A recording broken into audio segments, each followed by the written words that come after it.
فرزند زہرا یہ حالات برے ہیں. کاشانۂ بصیرت ایک ایسا مکمل یوٹیوب چینل جس پر محروم بصارت کے لیے بالخصوص اور تمام افراد کے لیے بالعموم سینکڑوں کی تعداد میں اسلامی کتب دستیاب ہیں. لہذا گزارش ہے کہ آپ اپنی ذمہ داری نبھاتے ہوئے کاشانۂ بصیرت کو سبسکرائب کرنے کے ساتھ ساتھ بیل آئیکن کو پریس کیجیے تاکہ آپ علم کے حصول کے ساتھ ساتھ مذہب اہل بیت کی اشاعت میں بھی اہم کردار ادا کرتے رہیں. کاشانۂ بصیرت. فرزند زہرا یہ حالات برے ہیں. بسم اللہ الرحمن الرحیم. السلام علیکم سامعین. کاشانۂ بصیرت کا یوٹیوب چینل ہم پڑھ رہے ہیں کتاب کلام امیر المومنین علیہ السلام جلد سوم شرح نہج البلاغہ، اور یہ ہے ریڈنگ کا پارٹ نمبر 25. ہم ساتھ ساتھ آپ کو پچھلے جس طرح نشست میں آپ کو بتایا تھا کہ ہم جس خطبے پہ پہنچے خطبہ 83 وہ 18 حصوں پر مشتمل ہے. لاسٹ ریڈنگ میں ہم نے اس کے 2 حصے مکمل کر لیے تھے. اس نشست میں ہم ریڈنگ کے پارٹ نمبر 25 میں ہم تیسرا حصہ پڑھنے جا رہے ہیں. آئیے ریڈنگ کا باقاعدہ آغاز کر رہے ہیں. تیسرا حصہ جو کہ عربی میں کہاں سے شروع ہو کے کہاں پہ ختم ہوا ہے وہ میں الفاظ بتاؤں گی. فَإِنَّ الدُّنْيَا رَنِقٌ مُشْرَبُهَا یہاں سے شروع ہو کے اور ختم ہوا ہے. وَسَيُّورِ الْفَنَا فنا حمزہ اور ساتھ میں زیر ہے، یہاں پر ختم ہو گیا. ترجمہ یوں ہے کہ یاد رکھو کہ اس دنیا کا سرچشمہ گندا اور اس کا گھاٹ گرد آلود ہے. اس کا منظر خوبصورت دکھائی دیتا ہے لیکن اندر کے حالات انتہائی خطرناک ہیں. یہ دنیا ایک مٹ جانے والا دھوکہ ہے، ایک بجھ جانے والی روشنی ہے، اور ایک ڈھل جانے والا سایہ ہے، اور ایک گر جانے والا سہارا ہے. جب اس سے نفرت کرنے والا مانوس ہو جاتا ہے اور اسے برا سمجھنے والا مطمئن ہو جاتا ہے تو یہ اچانک اپنے پیروں کو پٹکنے لگتی ہے اور عاشق کو جال میں گرفتار کر لیتی ہے اور پھر اپنے تیروں کا نشانہ بنا لیتی ہے. انسان کی گردن میں موت کا پھندا ڈال دیتی ہے اور اسے کھینچ کر تنگی مرقد اور وحشت منزل کی طرف لے جاتی ہے جہاں وہ اپنا ٹھکانہ دیکھ لیتا ہے اور اپنے اعمال کا معاوضہ حاصل کر لیتا ہے. اور یوں ہی یہ سلسلہ نسلوں میں چلتا رہتا ہے کہ اولاد بزرگوں کی جگہ پر آ جاتی ہے. نہ موت چیرہ دستیوں سے باز آتی ہے اور نہ آنے والے افراد گناہوں سے باز آتے ہیں. پرانے لوگوں کے نقش قدم پر چلتے رہتے ہیں اور تیزی کے ساتھ اپنی آخری منزل انتہا و فنا کی طرف بڑھتے رہتے ہیں. یہاں پر اس تیسرے حصے کا خطبے کے تیسرے حصے کا ترجمہ مکمل کیا. اب شرح و تفسیر پڑھنے جا رہے ہیں جہاں پر ہیڈنگ ہے دنیا کا حقیقی چہرہ. لکھا ہے امیر المومنین علیہ السلام نے اس خطبے میں دنیا کی شدید مذمت کی ہے کیونکہ خطبے کے پہلے جملوں میں عبرت اور امتحان کے متعلق گفتگو تھی. اب یہ گفتگو اس عبرت اور امتحان کی مخصوصیات جو کہ دلوں کو جھنجھوڑنے والی تعبیرات کے ساتھ ہیں اس کی تفصیل بیان کر رہے ہیں مولا. دوسری جانب گزشتہ خطبہ تقوی کے بارے میں تھا. معلوم ہے کہ تقوی میں سب سے بڑی رکاوٹ حب دنیا اور مادی زندگی سے شدید وابستگی ہے. امام علیہ السلام اس کی شدید مذمت کرتے ہوئے فرماتے ہیں کہ دنیا کی قیمت اور اس کی رنگینیاں افراد کی نظروں میں کوئی حیثیت نہیں رکھتی. تقوی کے اسباب مستحکم اور ان کی رکاوٹیں کمزور ہوتی جا رہی ہیں. اس خطبے کے آغاز میں دنیا کی 8 خصوصیات کی طرف اشارہ فرمایا ہے. پہلی اور دوسری خصوصیت میں مولا فرماتے ہیں ترجمہ انورٹڈ کاما کہ اس دنیا کا گھاٹ گدلا اور سیراب ہونے کی جگہ کیچڑ سے بھری ہوئی ہے انورٹڈ کاما کلوز. عام طور پر وہ بڑی نہر جس کی سطح زمین سے بہت گہری ہو لوگ اس کے اطراف میں نہیں چل سکتے اور نہ ہی اس کے پانی سے فائدہ اٹھا سکتے ہیں. کبھی اس نہر کا ساحل خراب ہوتا ہے اور دھنس جاتا ہے اور پھر کچھ خشکی پیدا ہونے کے بعد پانی حاصل کرنے میں آسانی ہو جاتی ہے. عرب ایسے راستے کو شریعہ یا مشرع را کہتے ہیں، شین رے یہ عین ہے، یا میم شین رے عین کہتے ہیں، اور وہ راستہ جو پانی کی طرف جاتا ہو اسے مشرب یا میم شین رے بے مشرب کہتے ہیں۔ یہ ہو سکتا ہے اسے مشرب کہتے ہوں یا مشرب کہتے ہوں، کیونکہ زیر زبر پیش کچھ نہیں ہے، ہجے میں نے آپ کو کر کے بتا دی۔ اگر یہ راستہ کیچڑ سے بھرا ہوا ہے یا پانی اس طریقے سے حاصل ہو کہ گدلا ہو جائے، مٹی جانے کی وجہ سے تو اس پانی سے استفادہ کرنا مشکل ہو جاتا ہے، اور اسی وجہ سے شریعہ شین رے یہ عین ہے، شریعہ راستے کو مناسب طریقے سے تعمیر کرتے ہیں یا نہر کے ذریعے بناتے ہیں، جس سے دونوں پانی سے استفادہ اور راستے سے گزرنا مشکلات حل ہوں۔ اب امام علیہ السلام نے مادی وسائل کو پانی سے تشبیہ دی ہے، مگر افسوس کہ ناہموار راستے کو اختیار کرنا پڑتا ہے، اور پانی کو حاصل کرنے کی جگہ مٹی سے آلودہ ہو گئی ہے۔ یہی وجہ ہے کہ پانی دور سے پیاسوں کو اپنی طرف متوجہ کرتا ہے، مگر جب وہاں جاتے ہیں تو عجیب مشکلات سے دوچار ہونا پڑتا ہے، اور ہرگز پینے کے قابل پانی میسر نہیں ہوتا۔ حقیقت یہ ہے کہ مال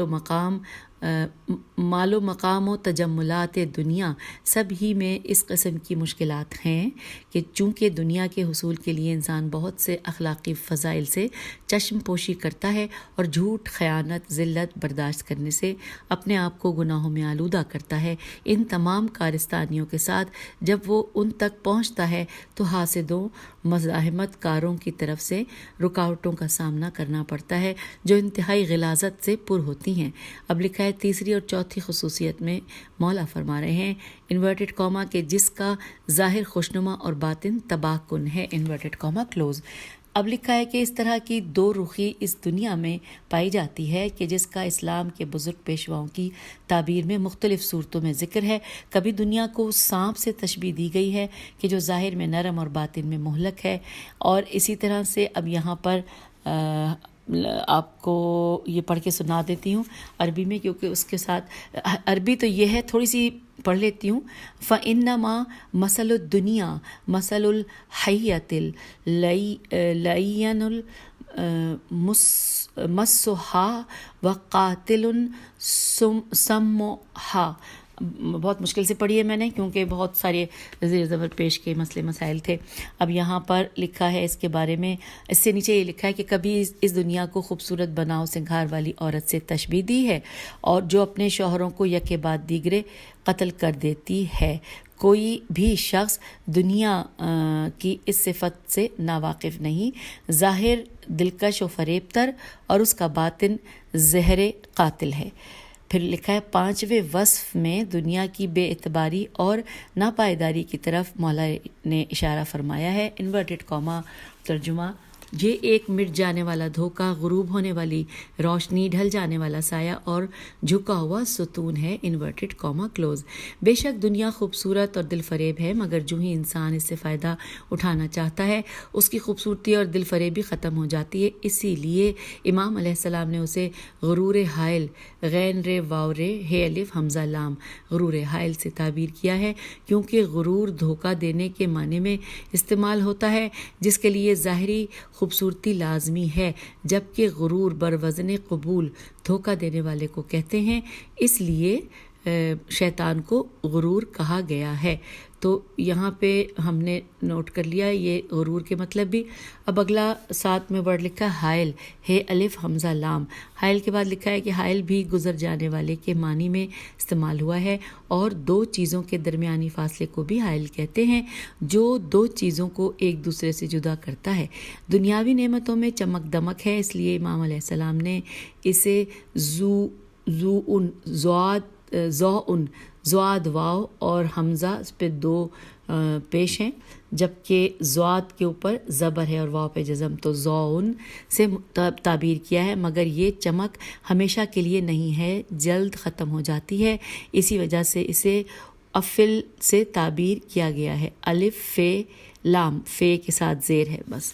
پھر لکھا ہے کہ یہ دنیا وقتی طور پر آرام دہ سایہ فراہم کرتی ہے، لیکن یہ ایسا سایہ ہے جو زوال پذیر ہے، اسی لیے اسے کہا گیا ہے کہ دنیاوی ذرائع ہو سکتا ہے کہ ستون و سہارا ہوں، مگر افسوس ہے کہ یہ سہارا جھکا ہوا ہے اور ہمیشہ کے لیے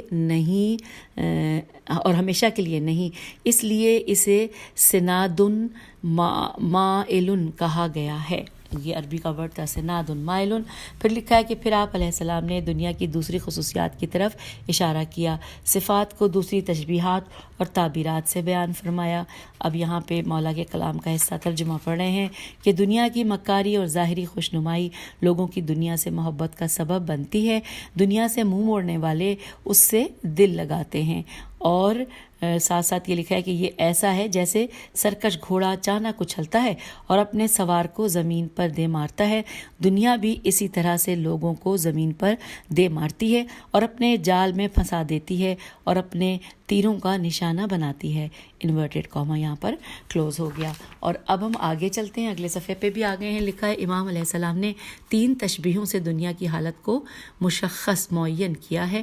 پہلے دنیا کو ایک گھوڑے سے تشبیہ دی جو ظاہر میں ایک سواری ہے، مگر تھوڑی دیر میں وہ مجنون اور پاگل ہو جاتا ہے اور اپنے سوار کو زمین پر دے مارتا ہے۔ پھر آپ علیہ السلام نے دنیا کو ایک شکاری سے تشبیہ دی ہے کہ جو اپنے جال کو وسیع کرتا ہے اور پرکشش دانہ ڈالتا ہے، جب شکار وہاں سے گزرتا ہے اس طرح گرفتار ہو جاتا ہے کہ بھاگنا ممکن نہیں ہوتا۔ بالآخر دنیا کو اس شکاری سے تشبیہ دی کہ جو گھات میں بیٹھے اور اچانک باہر آ کر یکے بعد دیگرے انسانوں پر اپنے تیروں کی بارش کرتا ہے۔ نیکسٹ پیراگراف میں ہے کہ توجہ رہے کہ حتی اذا انسا نافرہا، اس جملے سے اس حقیقت کی طرف اشارہ ہوتا ہے کہ دنیا کو دھوکہ دینا اتنا آسان نہیں کہ اس سے آسانی سے گزر سکیں، بلکہ وہ اپنے مخالفین، نفرت کرنے والوں اور پرہیزگاروں کو اپنی طرف کھینچ لیتی ہے اور اپنے دام میں پھنسا دیتی ہے۔ یہ تمام چیزیں ہم سب کے لیے تنبیہ ہیں کہ دنیا کو سادہ نہیں سمجھیں اور صرف تقوی اور دانش کا سہارا نہ لیں، بلکہ ذکر خدا اللہم لا تکلنی الی نفسی طرفۃ عین ابداً کے ذریعے سایہ رحمت سے خود کو وابستہ رکھیں۔ پھر آپ علیہ السلام نے اس دنیا میں انسان کی کارکردگی کے انجام کے متعلق ارشاد فرمایا اور اس کی آخرت کے بارے میں یوں فرمایا، انورٹڈ کاما، کہ دنیا موت کا پھندا ڈال کر تنگ و تاریک قبر اور وحشت ناک منزل تک لے جاتی ہے، جہاں سے وہ اپنا ٹھکانہ جنت یا دوزخ کی صورت میں دیکھ لے اور اپنے کیے کا نتیجہ پا لے۔ انورٹڈ کاما کلوز ہو گیا۔ لکھا ہے بے شک دنیا پرست اور اسے دوست رکھنے والے اس دنیا سے بد دل ہونا نہیں چاہتے، مگر دنیا بے رحمی کے ساتھ موت کا پھندا ان کے گلے میں ڈال دیتی ہے اور اسے آباد گھروں اور خوبصورت محلات سے اٹھا کر تنگ و تاریک قبر تک لے جاتی ہے۔ یہ ایسی جگہ ہے کہ جہاں انسان کو مضطرب اور خوف میں مبتلا کر دیتی ہے۔ سب سے مشکل بات یہ ہے کہ آنکھوں سے پردے ہٹ جاتے ہیں اور انسان قیامت کے دن اپنی منزل کو دیکھ لیتا ہے۔ اگر وہ انسان عذاب کا مستحق ہے تو جہنم کی آگ کے شعلوں کو اپنی آنکھوں سے دیکھ لے گا اور مال و متاع، بیوی بچوں کی جدائی کے خوف سے اس کی وحشت دگنی ہو جائے گی۔ پھر لکھا ہے کہ امام علیہ السلام اپنی گفتگو کو جاری رکھتے ہوئے اس نقطے کی طرف اشارہ فرماتے ہیں کہ جو کچھ دنیا اور دنیا والوں کے بارے میں کہا گیا ہے یہ صرف ایک مخصوص گروہ کے لیے نہیں ہے۔ یہ تلخ و شیریں حالات جو انسان پر گزرتے ہیں، یہ اسرافیل کے سور پھونکنے تک تمام انسانوں کو بڑی آزمائش میں مبتلا کر دیتے ہیں، اور موت کا حکم ہر انسان کی پیشانی پر لکھ دیا جاتا ہے۔ صرف خدا کی ذات ہمیشہ رہنے والی ہے۔ آپ فرماتے ہیں انورٹڈ کاما، یہ نسل در نسل اپنے پچھلوں کی تلاش میں حرکت کرتے ہیں، نہ موت کاٹ چھانٹ سے منہ موڑتی ہے اور نہ باقی رہنے والے گناہ سے باز آتے ہیں۔ انورٹڈ کاما کلوز ہو گیا۔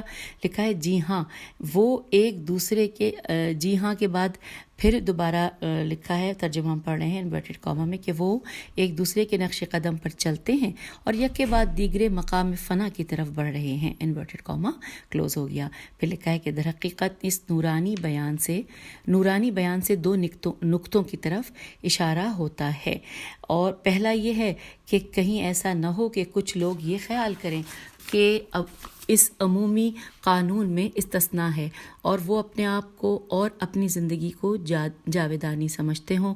دوسرے یہ کہ اپنے گزشتگان سے درس سے عبرت حاصل کریں، شہیدوں کی آرام گاہوں پر نظر ڈالیں اور اس بے وفا اور رسوا اور دوبارہ اس کے حجے کر لیتے ہیں، نظر ڈالیں اور اس بے وفا اور رسوا دنیا کا بغور جائزہ لیں. جی رسوا ہی ہے. اس کے بعد 3 اشعار یہاں پہ لکھے ہوئے ہیں جو کہ فارسی میں ہیں اور وہ ظاہر ہے کہ مجھے آتی نہیں ہے نا. اس کا ترجمہ لکھا ہے، دیکھتے ہیں اس کے آگے جو لکھا ہے شاید ترجمہ ہو. لکھا ہے اس بات کو مد نظر رکھتے ہوئے کہ احترام الف خے تیرے الف میم کی تعبیر سے لغت میں تو کاٹنے، جدا کرنے اور شگاف ڈالنے کے معنی لیے گئے ہیں. اس لیے نہج البلاغہ کے بعض مفسرین نے احترامی موت کو حادثاتی موت سے تعبیر کیا ہے. یہ گویا اس نقطے کی طرف اشارہ ہے کہ دنیاوی زندگی کی مشکلات میں سے ایک یہ ہے کہ بہت کم افراد طبعی موت کے ذریعے اس دنیا سے رخصت ہوتے ہیں، بلکہ بہت سے عوامل، خواہ وہ اندرونی ہوں یا بیرونی، روحانی ہوں یا جسمانی، انفرادی حوادث ہوں یا اجتماعی، انسانی عمر کی ڈور کو کاٹ دیتے ہیں.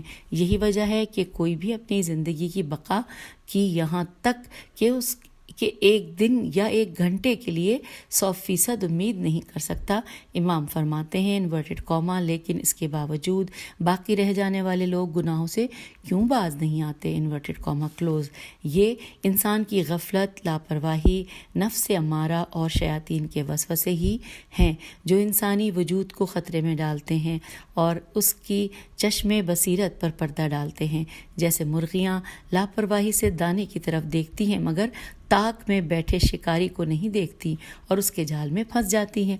سامعین، اب یہاں پر نقطہ پڑھنے جا رہے ہیں. نقطے میں سب سے پہلی ہیڈنگ ہے کہ اس جہان کی ناپائیداری.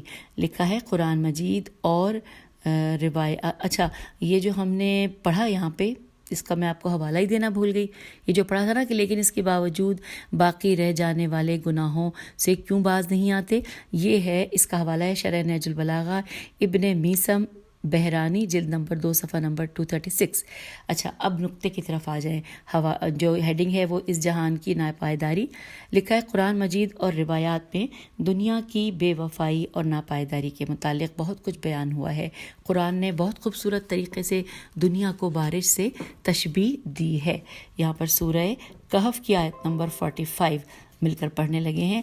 انورٹڈ کاما کے اور اے رسول صلی اللہ علیہ وآلہ وسلم، ان سے دنیا کی زندگی کی مثل بھی بیان کر دو کہ اس کی حالت اس پانی کی سی ہے جسے ہم نے آسمان سے برسایا تو زمین کی رویدگی اس میں مل جل گئی اور خوب پھلی پھولی، پھر آخر ریزہ ریزہ بھوسا ہو گئی اور اس کو ہوائیں اڑائے پھرتی ہیں اور خدا ہر چیز پر قادر ہے. Inverted comma close. بارش آسمان سے برستی ہے جس سے رنگ برنگ کے سبزے اگتے ہیں مگر تھوڑے دن گزرنے کے بعد مرجھانا شروع ہو جاتے ہیں. رنگ اور آب و تاب جاتی رہتی ہے اور خشک ہو جاتے ہیں اور خزاں کی ہوائیں انہیں ہر سو بکھیر دیتی ہیں. نہج البلاغہ کے مذکورہ خطبے میں دنیا کی بے اعتباری سے متعلق بہت کچھ بیان ہوا ہے. غافل ترین افراد کو اس طرح جھنجھوڑ دیا کہ تھوڑی سی مدت کے لیے ہی بیدار ہو جائیں. اس قسم کی مثالیں نہج البلاغہ میں بہت ملتی ہیں. شاید اس کی وجہ یہ ہو کہ امام علیہ السلام کا فرمانا ایسے زمانے میں تھا کہ اسلام کی پیش رفت، عظیم فتوحات اور کثیر دولت مملکت اسلامی کے دارالحکومت اور دوسرے علاقوں میں منتقل ہوئی. یہاں تک کہ سلاطین اور شہنشاہوں کے آثار بھی وہاں دیکھے گئے. ان کے اثرات سے بہت سے امام علیہ السلام نے ان کے اثر سے بہت سے گروہ دولت کی وجہ سے دنیا پرستی کی طرف متوجہ ہوئے اور جن کی وجہ سے اسلامی معاشرے میں برے آثار پیدا ہو گئے. امام علیہ السلام نے جو ایک بزرگ آسمانی معلم ہیں، ایک طرف بے مثال تقوی اور دوسری طرف بیدار کرنے والے کلمات کے ذریعے اس نظریے یعنی کہ دنیا پرستوں کا نظریہ اس کے خلاف قیام کیا. پھر لکھا ہے کہ شعراء اور ادیبوں نے بھی ہر زمانے میں دنیا کی بے وفائی اور بے اعتباری کے متعلق بہت سارے اشعار کہے اور اپنی یادگار کے طور پر محفوظ کیے ہیں. لیکن عجیب بات یہ ہے کہ ان آیات اور روایات اور نہ نظم و نثر ان دنیا پرستوں کی بیداری کا سبب بنے اور وہ مسلسل اپنے انحرافی راستے پر گامزن ہیں۔ جی ہاں، وہ مومن جو آگاہ ہیں اور علم و ایمان کے نور سے جن کے دل منور ہیں، وہ بہت کچھ عبرتیں حاصل کرتے ہیں، اپنے آپ کو نصیحتوں اور ہدایات سے سیراب کرتے ہیں اور اپنی اصلاح کرتے ہیں۔ اور اب ہم پڑھنے جا رہے ہیں اس خطبہ 83 کا چوتھا حصہ۔ اس چوتھے حصے میں ہم عربی کہاں سے کہاں تک ہے میں آپ کو بتاتی ہوں، ہے حتی اذا نصر رمت الامور، یہاں سے شروع ہو کر شروع ہوا ہے، یہاں پہ رہا ہے کہ ونکال العقاب ونوال الثواب، یہاں تک کہ جب تمام معاملات ختم ہو جائیں گے اور تمام زمانے بیت جائیں گے اور قیامت کا وقت قریب آ جائے گا تو انہیں قبروں کے گوشوں، پرندوں کے گھونسلوں، درندوں کے بھٹوں اور ہلاکت کی منزلوں سے نکالا جائے گا، اس کے امر کی طرف تیزی سے قدم بڑھاتے ہوئے اور اپنی وعدہ گاہ کی طرف بڑھتے ہوئے، گروہ در گروہ، خاموش، صف بستہ اور ایستادہ، نگاہ قدرت ان پر حاوی اور داعی الہی کی آواز ان کے کانوں میں، بدن پر بیچارگی کا لباس اور خود سپردگی و ذلت کی کمزوری غالب، تدبیریں کم، امیدیں منقطع، دل مایوس کن، خاموشی کے ساتھ بیٹھے ہوئے اور آوازیں دب کر خاموش ہو جائیں گی، پسینہ منہ میں لگام دے گا اور خوف عظیم ہوگا، کان اس پکارنے والے کی آواز سے لرز اٹھیں گے جو آخری فیصلہ سنائے گا اور اعمال کا معاوضہ دینے اور آخرت کے عقاب یا ثواب کے حصول کے لیے آواز دے گا۔ یہاں پر انورٹڈ کاما کلوز ہوا۔ ہم نے چوتھے حصے کا ترجمہ پڑھا، شرح و تفسیر پڑھتے ہیں۔ ہیڈنگ ہے حشر کا ہولناک میدان۔ لکھا ہے خطبے کا یہ حصہ جو حقیقت میں خطبہ غرہ ہے، غین رے الف رے پہ تشدید ہے، جو زیادہ واضح اور بیدار کرنے والا ہے۔ امیر المومنین علیہ السلام حمد و ثنائے پروردگار تقوی کی نصیحت، دنیا کی بے وفائی و بے اعتنائی کی تشریح کرنے کے بعد معاد کی طرف متوجہ ہوئے، میم عین الف دال، معاد کی طرف متوجہ ہوئے، میدان حشر اور مخلوقات کے حالات کے بارے میں توجہ دلائی تاکہ غافل ترین افراد بیدار ہوں اور امام علیہ السلام کے تربیت خطبے کو ہدف بنا کر جوق در جوق ان کے نزدیک ہوں، تاکہ معلوم ہو کہ اس روحانی طبیب نے جو درد مندوں کی مکمل دوا ہیں کس طرح اس سلسلے میں قدم اٹھایا۔ پہلے فرماتے ہیں انورٹڈ کاما، جب دنیا کے معاملات ختم ہو جائیں گے اور دنیا کی عمر تمام ہو جائے گی اور قیامت آ جائے گی، انورٹڈ کاما کلوز، یہ تین جملے زندگی کی ناپائیداری کی طرف اشارہ کرتے ہیں۔ پہلے جملے میں تمام چیزوں یعنی کہ عمر، قدرت، مال و ثروت وغیرہ کے فنا ہونے کی طرف اشارہ ہے، دوسرے جملے میں مہینوں، سال اور صدیوں کے ختم ہو جانے، اور تیسرے جملے میں اس کا نتیجہ یعنی کہ قیامت کا نزدیک ہونا اور اس کی علامتوں کا ظاہر ہونا ہے۔ اور اس کے بعد لکھا ہے کہ اس بارے میں کہ دنیا کا اختتام ہولناک انقلاب کے ساتھ ہوگا، جیسا کہ قرآن مجید کی بعض آیات میں اس کا تذکرہ موجود ہے، اور یہ کہ برزخ کا مرحلہ کیسے طے ہوگا، اس سلسلے میں امام علیہ السلام نے کوئی اشارہ نہیں فرمایا ہے، بلکہ بلا واسطہ انسانوں کے قبروں سے اٹھنے جو کہ ایک حساس مرحلہ ہے اس سے متعلق فرماتے ہیں مولا انورٹڈ کاما کہ اللہ سب کو قبر کے گوشوں، پرندوں کے گھونسلوں، درندوں کے بھٹوں اور ہلاکت گاہوں سے نکالے گا، انورٹڈ کاما کلوز۔ لکھا ہے انسان کبھی اپنوں کے درمیان طبعی موت مر جاتا ہے اور اسے مٹی کے سپرد کر دیا جاتا ہے، کبھی ممکن ہے کہ کسی بیابان میں عالم تنہائی میں اس دنیا سے رخصت ہو جائے اور اس کا بے جان جسم پرندوں کے لیے لقمہ بن جائے، ممکن ہے کبھی ایسا بھی ہو کہ اسے درندے کھا جائیں، اور کبھی ممکن ہے کہ صحرا دریا میں اس دار فانی کو وداع کہے، اس کا جسم گل سڑ جائے اور مٹی میں مل جائے، یا زلزلہ اور بھونچال وغیرہ سے زمین میں دھنس جائے۔ آگے چلتے ہیں، پھر لکھا ہے کہ امام فرماتے ہیں کہ خداوند عالم ہر جگہ اپنے بندوں سے باخبر ہے، اور اللہ ہی کے فرمان سے اب سب اپنی اپنی قبروں سے اٹھائے جائیں گے اور اپنے حساب و کتاب کے لیے تیار ہو جائیں گے۔ امام علیہ السلام اس ضمن میں ایک خوبصورت نکتہ ارشاد فرماتے ہیں، کوئی بھی نہیں جانتا ہے کہ اسے موت کیسے آئے گی اور اس کی قبر کہاں ہوگی، یہ ایسا سبق آموز اور بیدار کرنے والا نقطہ ہے کہ قرآن مجید فرماتا ہے، سورہ لقمان آیت نمبر 34 ترجمہ، کوئی نہیں جانتا کہ وہ کل کیا کرے گا اور کس سرزمین میں دنیا سے رخصت ہو جائے گا، انورٹڈ کاما کلوز ہو گیا۔ سورہ لقمان کی آیت 34 کا یہاں پہ ترجمہ ہم نے پڑھا۔ قرآن مجید اسی طرح بہت ساری آیات میں معاذ جسمانی کو صراحت سے بیان کرتا ہے، کیونکہ قبر کے اندر پرندوں کے گھونسلوں یا درندوں کے بھٹ کے اندر جو کچھ ہے وہ مٹی اور ان جسموں کی ہڈیاں ہیں، ورنہ یہ روح جسم سے جدا ہونے کے بعد قبر میں نہیں رہتی۔ اس سلسلے میں ہم نکات کے ذیل میں تشریح کریں گے۔ پھر لکھا ہے کہ ممکن ہے یہاں یہ سوال پیدا ہو کہ بہت ساری قرآنی آیات میں ذکر ہے کہ دنیا کے خاتمے پر زمین مکمل طور پر ویران ہو جائے گی، تو ایسی صورت میں قبریں کیسے اپنی حالت پر باقی رہیں گی؟ اس سوال کا جواب بھی نکات کے ذیل میں آئے گا۔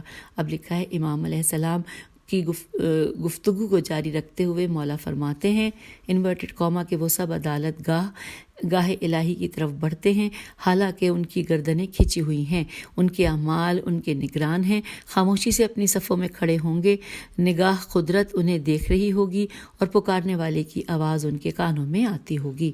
انورٹڈ کاما کلوز ہو گیا۔ یہ مختصر اور جامع جملے میدان حشر میں بندوں کی حالت زار کے مناظر کی وحشتناک اور دہلا دینے والے انداز میں منظر کشی کر رہے ہیں۔ میدان حشر میں انسانوں کی زندگی کے متعلق قرآن مجید میں بھی اس قسم کی تعبیرات کا بیان ہوا ہے۔ کبھی سراعن، سین کے ساتھ زیر ہے، رے الف عین الف اور 2 زبر، کبھی سراعن جو کہ سورہ معارج کی آیت نمبر 43 میں ہے، اور کبھی ینسلونا جو کہ سورہ یاسین کی آیت نمبر 51 میں ہے، اس سے تعبیر کیا ہے، جو کہ صف بستہ چلنے کے معنی میں ہے، اور کبھی کانہم الی نصبین یوفزونا، یعنی کہ جو کہ سورہ معارج کی آیت نمبر 43 میں ہے، کہ جس کے معنی ہے تیز تیز چلنے کے۔ اس کے بعد لکھا ہے عربی کا، اس کا ترجمہ یہاں پہ لکھا ہے کہ میدان محشر، اچھا عربی تھوڑی سی بتا دیتی کہ یوم یخرجون من الاجداث سراعا کانہم الی نصبین یوفزون۔ اس کے بارے میں لکھا ہے یہاں پر سورہ معارج کی آیت نمبر 43 کہ میدان محشر میں مختلف گروہوں کا صفوں کی شکل میں حرکت کرنا اس لیے ہے کہ لوگ اپنے اعمال اور رفتار و گفتار کے حساب سے ایک دوسرے سے مختلف ہوں گے۔ ہر کسی کو اسی جیسے عمل والے کے ساتھ کھڑا کیا جائے گا۔ جن لوگوں کا عمل طبعی طور پر ایک جیسا ہو، یا کہ یہ وہ گروہ ہوں گے جو ایک ہی قبرستان میں تھے، اس لیے وہ ایک ساتھ چل پڑیں گے۔ پھر لکھا ہے قرآن مجید مزید فرماتا ہے، جو کہ یہاں پہ سورہ نبا کی آیت نمبر 18 کہ جس دن سور پھونکا جائے گا تم لوگ فوج در فوج میدان محشر میں حاضر ہو جاؤ گے، انورٹڈ کاما کلوز۔ پھر ہے کہ ان کی تیز حرکت اپنے انجام کے بارے میں گھبراہٹ اور وحشت کی علامت ہے، اور گردن کھینچے ہوئے ہونے سے مراد یہ ہے کہ وہ ہر لحظہ کسی حادثے کے انتظار میں ہوتے ہیں۔ اس کے بعد لکھا ہے ینفذہم البصر، جو کہ اس کے جملے سے اس بات کی طرف اشارہ ہے کہ ان کی تعداد اگرچہ بہت زیادہ ہوگی، لیکن وہ اس طرح صف بستہ ہوں گے کہ وہ سبھی نمایاں ہوں گے اور پکارنے والی کی آواز سب سن پائیں گے۔ اس کے بعد امام علیہ السلام نے میدان حشر میں مخلوقات کی حالت کو دوسرے انداز میں بیان فرمایا۔ ترجمہ ہم پڑھتے ہیں کہ انجام کی فکر، عدالت، پروردگار کے فیصلے کے نتیجے کا خوف، اور محشر کی ہولناکی اور وحشت ناکی ایسی ہوگی کہ گویا انہوں نے ضعف و بیچارگی کا لباس پہنا ہوا ہو، اور عجز و بے کسی کی وجہ سے ذلت ان پر چھائی ہوئی ہوگی، ہیلے اور ترکیبیں غائب اور امیدیں منقطع ہو چکی ہوں گی، پسینہ منہ میں پھندا ڈال دے گا، وحشت بڑھ جائے گی۔ انورٹڈ کاما کلوز ہو گیا۔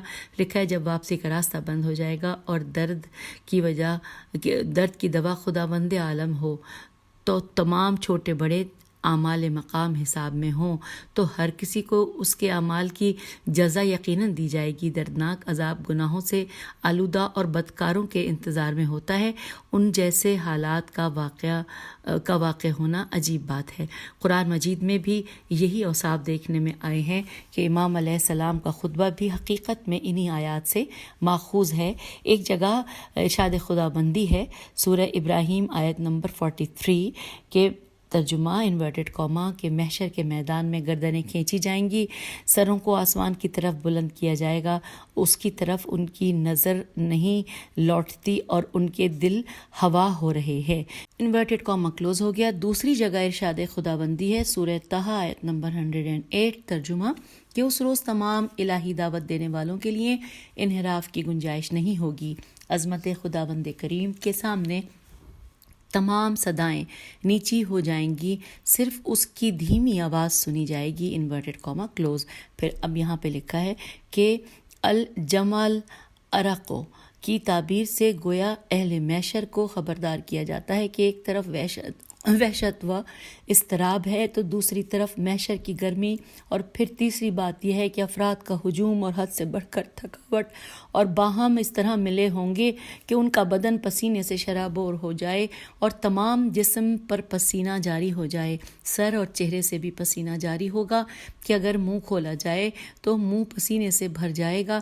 اس وجہ سے امام علیہ السلام نے اسے الجمل ارق و منہ میں پسینے کی لگام سے تعبیر کیا ہے۔ اس کے بعد حضرت امام علی علیہ السلام اس میدان محشر کے ہولناک حالات کے متعلق اپنی گفتگو کو جاری رکھتے ہوئے فرماتے ہیں، انورٹڈ کاما کان اس پکارنے والے کی آواز سے لرز اٹھیں گے جو آخری فیصلہ سنائے گا اور اعمال کا معاوضہ دینے اور آخرت کے عقاب یا ثواب کے حصول کے لیے آواز دے گا۔ انورٹڈ کاما کلوز ہو گیا۔ در حقیقت تمام خوف و وحشت کی وجہ ہی یہ ہے کہ کوئی ابھی اس اپنے انجام سے باخبر نہیں اور اپنے آپ کو بہشت تو دوزخ اور سزا و جزا کے درمیان دیکھتا ہے۔ خوف و وحشت اسی مقام سے پیدا ہوتی ہے اور کوئی بھی اپنی بندگی کی کسوٹی سے واقف نہیں اور اپنی بھولی ہوئی لغزشوں اور خطاؤں سے باخبر نہیں۔ حساب کتاب بہت سخت اور حساب لینے والا ہر چیز سے آگاہ ہے۔ اس حساب سے نہ جانے فرار ہے اور نہ کسی کو ایک دوسرے کا دفاع کرنے پر قدرت ہے۔ اور اب اس کے بعد ہم پڑھنے جائیں گے نکات، لیکن ہم اس کو اگلی نشست میں بھی پڑھ سکتے ہیں کیونکہ یہ نکات میں کافی تفصیلات ہیں، کم از کم 3 صفحات کی ہیں، اور پھر ہم اس کے بعد 5واں حصہ اگلی ہی نشست میں پڑھیں گے۔ تو یوں ہم نے چوتھے حصے کا کافی کچھ اس کے بارے میں جان لیا خطبے کے۔ تو اجازت دیجیے، خدا حافظ، فی امان اللہ۔